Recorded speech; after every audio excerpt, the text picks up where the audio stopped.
adlaw mga day mga dong. This is Inday Fatima. Himbahaalang akayang.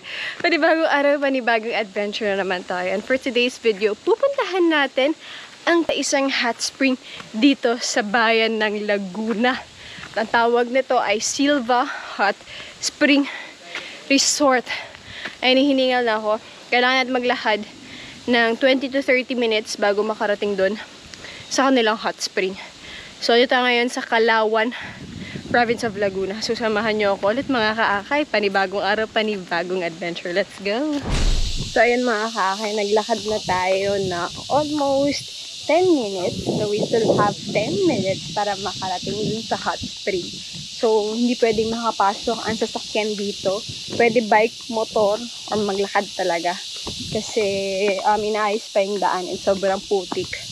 So, pag pumunta kayo dito, talagang kailangan nyo maglakad ng 20 to 30 minutes. Pero sobrang ganda naman kasi ma-enjoy nyo talaga yung nature. Sobrang ganda, promise. So, sobrang worth it kapag naglakad kayo. Medyo mainit nga lang. So, sakod tayo and naka-jacket. Pero mamaya sa liliguan natin, for sure hindi malamig kasi hot spring. Hi, kasama natin ngayon ang mga staff ng Silva Hot Spring Resort, si Ate Mia at si Ate Maricel. Ayan.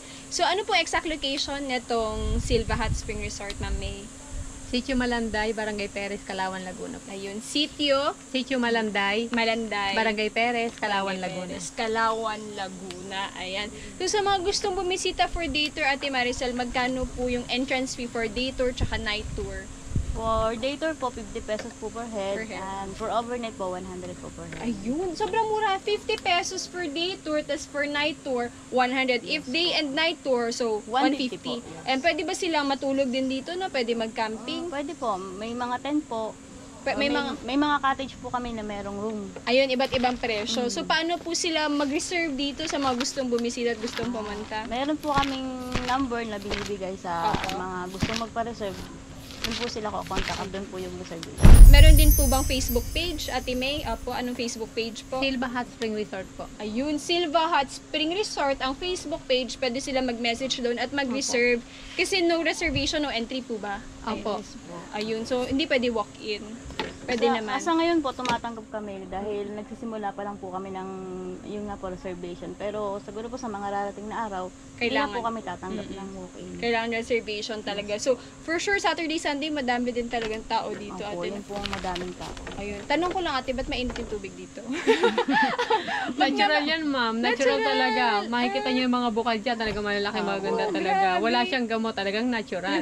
Ako, kung marami lang talaga akong time dito, ako bababad kasi mahilig ako sa mainit na tubig. Pero ayun, sobrang nag-enjoy ako, Ate Mia at Ate Maricel. Maraming salamat din po sa pinakunlakan niyo ako ngayong interview na ito. And ayun mga kaaka, ito ay handog na akay ni Sol upang i-promote lahat ng tourist destination sa buong Pilipinas. Don't forget to like, follow, subscribe sa YouTube channel, and i-follow lahat ng social media pages na akay ni Sol sa Facebook, sa YouTube, sa Instagram, sa TikTok, at nalagang Sol Aragones on the go. Hanggang sa susunod na paglalakbay ni Inday Fatima. Thank you for watching!